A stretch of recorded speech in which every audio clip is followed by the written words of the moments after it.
Hello everyone, my name is Moji. You're watching a Bitcoin bubble news channel.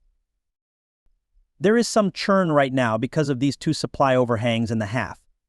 I would warn people not to sell their Bitcoin during this time. Don't rush, wait until the end of the year to see what I think will be a very strong price rise. I believe it will be good for the Bitcoin business if Vice President Harris speaks at the event. It doesn't matter what political party you belong to or who you want to be president in 2025. For people who work in this field, you want the president to support regulatory change that is new and good for this field.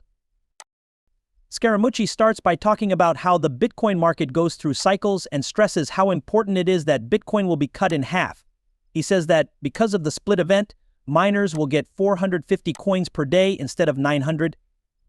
This decrease in supply, along with the need for miners to stay competitive and make money, causes a short-term drop in price. He does say, though, that the hash rate, which shows how fast the Bitcoin network is working, is beginning to rise again.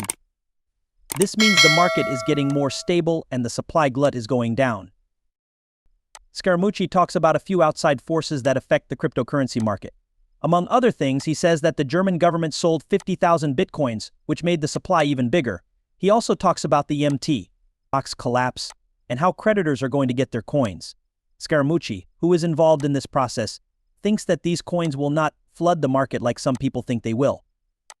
Also, he talks about the $16 billion in capital that is leaving the market because of the FTX bankruptcy and guesses that some of it will go back into the market, especially during the Bitcoin bubble.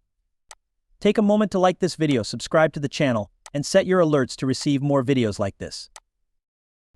You can also watch our other videos about cryptocurrencies and digital assets in general. Please share your thoughts and comments in the part below.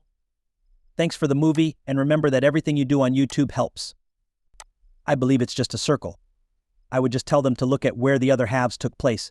I don't want to talk too much about hash rate research and what miners need to do to stay profitable and competitive after a halving. Remember that you're going from getting 900 coins a day from the network to getting only 450, so, the mines are selling a little, they need to stay ahead of the competition. And this makes the price go down a little bit. That's coming to an end. You can see that the hash rates are going up again. You know that there are some extra supplies. Okay, the German government, which is very smart, chose to sell 50,000 coins last month. Thoughts? They made up their mind to do that, but I don't know why. Of course, there was the MT Gox bankruptcy, which I'm also a part of. So I was told that I would get the right number of coins sometime next week. Of course, I'm not going to sell my cash. I think there won't be as much of an overhang as people think. So, and people, I was telling you this, the FTX bankruptcy has brought in $16 billion in new money. That some of it will go to people who want fiat money because they bought the lies. There is some that isn't, though. Some of it is going to people who use Bitcoin or Ethereum. I can see some of that money going back into the market. You have these two supply overhangs plus the halving that are making things move around right now. I would also warn people not to sell their Bitcoins at that time. They should wait. Wait until the end of the year to see what I think will be a very strong rise in prices. Sure, I agree with you, but I think the market is telling you something. Give a firm price for Bitcoin. Ethereum is now set up. Some people will sell to buy into the trust and the other way around. This is called churn, and it happened a little bit with the Bitcoin ETFs as well. There is, however, a firm bid. Also, have you seen these numbers from BlackRock? Have you recently looked at BlackRock's numbers? I told you, listen, I've worked on Wall Street for almost 40 years when you had me on your show about 6 months ago. And I want to tell the people who watch or listen that Wall Street is a machine for making sales. Wall Street, there are going to be tens of thousands or thousands of people in the market right now telling customers 1% exposure to Bitcoin, 0.50% exposure to Bitcoin, and 1% exposure to Ethereum. As part of some strategy asset allocation portfolios, you may be told that you don't have enough Bitcoin, that you're short Bitcoin, and that you need to get more Bitcoin. While we're talking, this is happening, and if you're getting $500 million in net inflows every day, that's going up, Scott. It's not going down. Okay, since Wall Street's selling machine is just getting going and a selling cycle lasts for a year, I call Scott Melker and ask, hey, how are you? I'll always have you as a client. I tell you that I want you to have Bitcoin. I don't really get it, though. Okay, I'll come over and explain it to you. After 6 to 8 months, you just decide, you know what, I believe in you. Give me 1% of your money. Put 2% of my business. By the way, the wirehouses haven't even begun yet, but I have lines going into them. And they'll probably be up and running by Labor Day. Merrill Lynch, Morgan Stanley, and other firms, as well as a huge number of agents and financial advisors, will tell their clients, let's have a 1% or 2% exposure. So when I say the price should be $170,018 months after the halving, I mean after the halving. The reason is that demand is going up and supply is going down. Yes, they've done $19 billion. A few $100 million are added on top of QQQQQQ. You should really think about how crazy that is. There are 11 other ETFs out there that are also trying to raise money. BlackRock has also added a small amount of Bitcoin to their tactical asset allocation strategy. Think about what other people will do when they do that. One last quick point, the state of Wisconsin put about $150 million into Bitcoin. What do they want to do? I've worked in this field for a long time.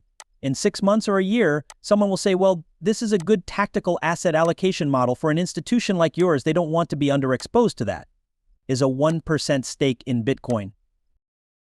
They look at that and think, let me get it now, before everyone else does. Let me begin the process of getting recognition ahead of everyone else.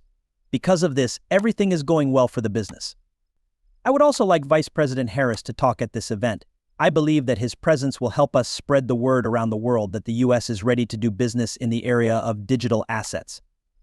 He says that the way regulations are currently being handled by people like Senator Elizabeth Warren and SEC. Chairman Gary Gensler is not good for progress and criticizes it. But he is still hopeful that things will change in the regulatory system, especially if there is a change in who is in charge of the government. For Scaramucci, both Vice President Kamala Harris and past President Donald Trump would be better for crypto if they were elected, resulting in good changes to regulations. Scaramucci wants both Democrats and Republicans to work together to regulate cryptocurrencies. He says that policies that support crypto and are fair to everyone should not depend on their political views. He compares it to how U.S. border policy changed under Trump and Biden and warns against making policy based on emotions. Instead, he supports a progressive and bipartisan set of rules for the crypto business that encourages growth and new ideas. He also talks about the political issues at a strategic level, saying that recognizing the growing number of crypto holders as important voters could have an effect on policy choices.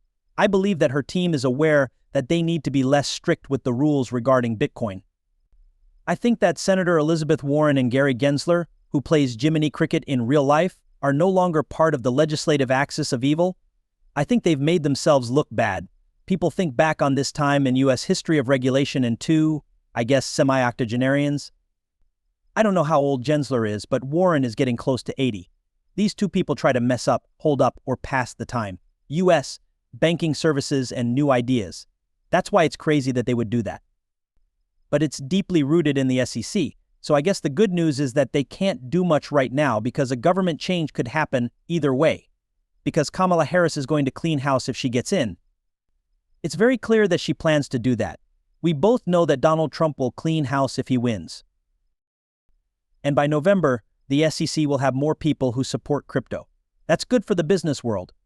Good people like Kraken and Coinbase are getting in trouble with us officials.